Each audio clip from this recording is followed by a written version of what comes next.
Hello, I'm Professor Bencie Woll, a linguist and honorary professor of Sign Language and Deaf Studies at University College London in the Deafness Cognition and Language Research Centre, and also a fellow of the British Academy.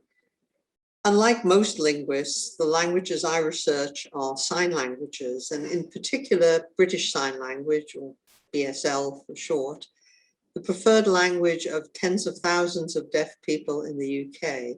In fact, BSL is the third most widely used Indigenous language in the UK after English and Welsh. Like other sign languages in deaf communities around the world, British Sign Language is a natural language. It wasn't invented by anyone. And the first descriptions of BSL and of deaf people using BSL go back to the 16th century. BSL is not related to English. It has its own vocabulary and grammar. But because of Britain's colonial history, closely related sign languages can be found in Australia, New Zealand, Malta, and in some parts of South Africa, India, and Canada. Just as the case for spoken languages, there are many sign languages. In the European Union, for example, there has been documentation of 23 official spoken languages and 31 sign languages. But it should be noted that the boundaries between spoken languages and those between sign languages are not always the same. For example, Swedish and Finnish sign languages are closely related, although the spoken languages are very different. And British Sign Language and American Sign Language are actually unrelated to each other, although hearing people in both countries speak English. And in fact, BSL and ASL are not mutually intelligible. While spoken languages, as we all know, use movements of the mouth, the tongue, the teeth, and so on, sign languages use movements of both hands, the upper body, and face. And of course, spoken languages are primarily received through audition, while sign languages are primarily received through vision. And recognizing these modality differences and their impact on language structure has actually caused a revolution in linguistics. We can no longer think of language and speech as being equivalent. Speech is the realization of spoken language, but not of sign language. And so we've had a revolution in linguistics, psycholinguistics, and also in our understanding of the neurobiology of language, how the brain works. I'm involved in research on many different aspects of BSL, and in the remainder of the talk, I'll discuss some of my recent research in the following areas: sign language and the evolution of human language, sign language and the brain, including studies of signers with acquired neurological impairments such as stroke, and how children learn BSL. I'll end with a few comments about the future of BSL.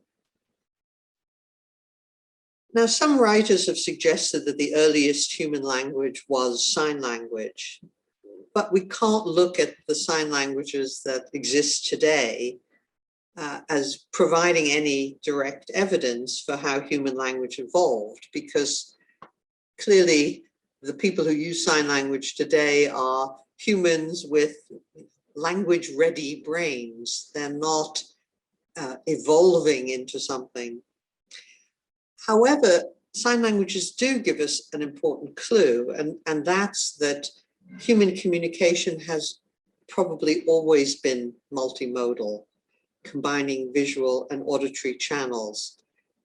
When human language was not created for talking in the dark, it is always accompanied, for spoken language, by gesture, and that's also true of sign language. You also get gesture as well as the language. So it's probably wrong to think of languages having evolved initially from some visual gestural system and then become auditory. It's probably always had features of both. Of course, deaf people don't use the auditory component. There is one striking feature of sign languages that does suggest that the development of symbols, words or signs to represent reference, objects, concepts, actions, and so on, is far easier in the visual modality. Spoken languages do make extensive use of iconicity. For example, in English, it's difficult to think of a word that refers to a sound that isn't iconic. Words like murmur, whisper, clang, thud, meow. But most references are not associated with sounds.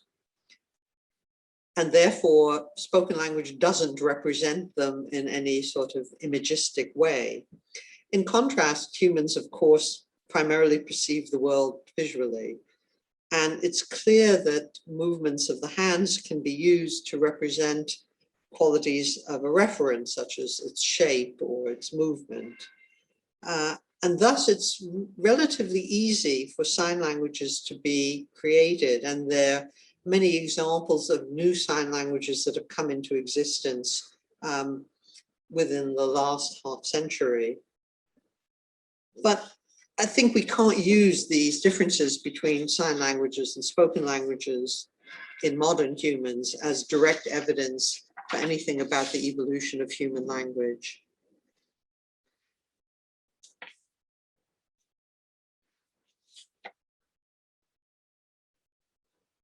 Now, I think what is important is that we, as I said, use multimodal communication, gestures, and signers don't just use their hands, they use facial and body gestures as well. So there are similarities, but of course all languages differ from each other. That's why we have different languages. And different languages, whether they're spoken or sign, differ in what they express about the properties of objects and events. And of course, we can see that in spoken languages very easily. For example, in English, we don't mark the gender of nouns. You know, they're not masculine or feminine or neuter. So in English, a word like friend doesn't specify whether it's a male friend or a female friend. Whereas in Italian, which does mark gender, the speaker needs to pay attention to whether the friend is male or female, and this changes the form of the word. And because every noun in Italian has a gender, not just those relating to people, but to objects as well, Italian speakers are always forced to pay more attention to the gender of the noun than English speakers do. In BSL and other sign languages, because a spatial visual modality is used to talk about things and actions, where a spatial expression is called upon, such as the shape of objects or the spatial layout, signers will express properties like the location of objects in a room in a way that takes their relative positions, of the objects, into account far more than spoken languages. So signers are constantly thinking about space. An example of this is that in English, you would say, there's a table in my kitchen. Whereas in BSL, a signer may refer to the table in a way that reflects its actual physical position, its orientation, and its size in the kitchen. And therefore, signers may pay greater attention to these aspects of the world than do users of spoken languages. And in turn, these differences may underscore some differences in brain networks that are used in processing language by signers and by speakers. So research on sign language in the brain is quite an important avenue of research. In the light of these differences in form and function between spoken languages and sign languages, we may ask whether the same areas of the brain are used to process sign language and spoken language. And remarkably, the answer to this is mostly yes. Our studies comparing which areas of the brain are involved in the processing of BSL sentences by deaf signers compared to the areas of the brain involved in processing of English sentences by hearing non-signers show remarkable similarity. But both English and BSL in relation to the brain are primarily left lateralized. So the left side of the brain does most of the language work. And both spoken and sign language make use of well-known areas of the brain involved in language processing, Broca's area and Wernicke's area. These areas have been known for well over 100 years to be crucial areas in the brain for language. Additionally, signers who've suffered damage to the brain, for example, as a result of a stroke, show very similar language problems as hearing speakers with damage in the same brain regions. For example, damage to the front of the brain on the left-hand side can lead to problems with both sign language production and spoken language production, or aphasia.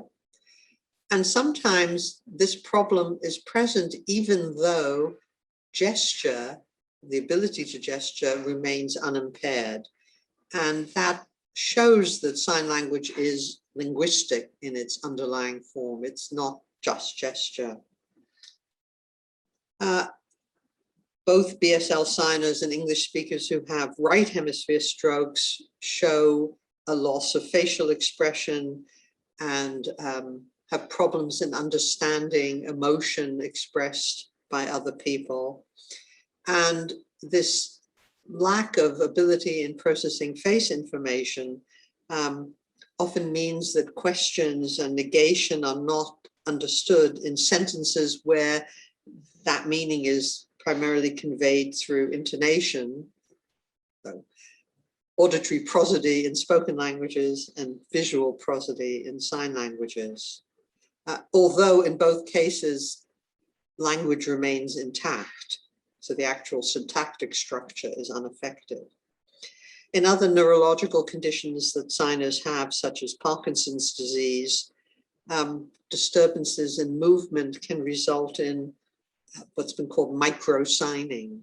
So very tiny signing in which only really the fingertips are used.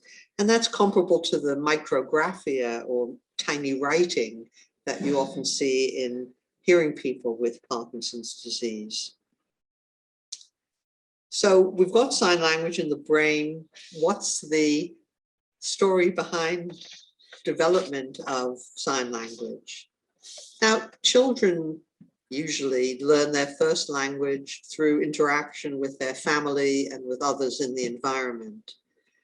And deaf or hearing children who have deaf parents learn a sign language in a parallel way to hearing children of hearing parents.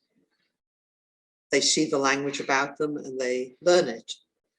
But only 5 to 10% of deaf children have deaf parents. So for many deaf children, acquisition of a first language poses a great challenge. Their parents are unlikely to know BSL at the point the child is born. And even with the provision of a cochlear implant, acquisition of spoken language may be delayed or incomplete.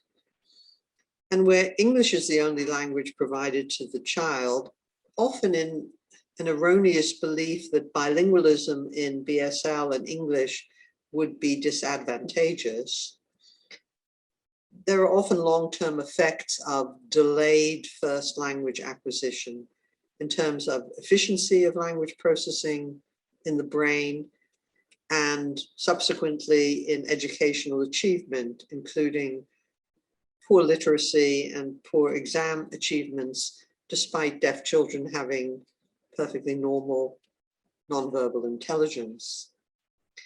Our research strongly indicates that children should be exposed to BSL during the period when they're also acquiring spoken language in order to acquire skills in effective communication and for the development of cognition, including concepts linked to abstract ideas such as time and space. early BSL input can act as a bridge later to speech and literacy. And children with signing parents exposed to BSL as a first language have been found in several studies to have good communication in both English and BSL, good language skills, good levels of literacy, and good socio-emotional development, another area which is of importance when looking at deaf children. So to sum up, and thinking about the past and the future, the history of sign languages, like that of many minority languages, can't be separated from a study of their relationship with the majority language communities which surround them. And the history has been one of suppression and even of punishment of children for using BSL in schools in the late 19th and through most of the 20th century. In 2021, where we are now, there are contrasting possible futures. There are pressures such as the decrease in opportunities for deaf children to use sign language with their peers because of the shift to mainstream education, where a deaf child may be the only deaf child in a school and interacts via an interpreter or communication support worker with everybody else in the school, but doesn't have direct conversation. And possibly a decrease in the deaf population in the future because of medical intervention, advances in genetics. German measles was at one time a major cause of deafness in children. Happily, that's no longer the case. At the same time, against these sort of negative pressures, there's much increased interest and demand from the hearing community to study sign language, including a new GCSE in BSL that is expected to start within the next year or two. There's a much increased use of sign language in public contexts, including provision of BSL English interpreting for individuals, on broadcast media, on the internet, and increased pride of the deaf community in their distinctive language and culture. And it's to be hoped and expected that sign languages will continue to be living languages into the future. Thank you.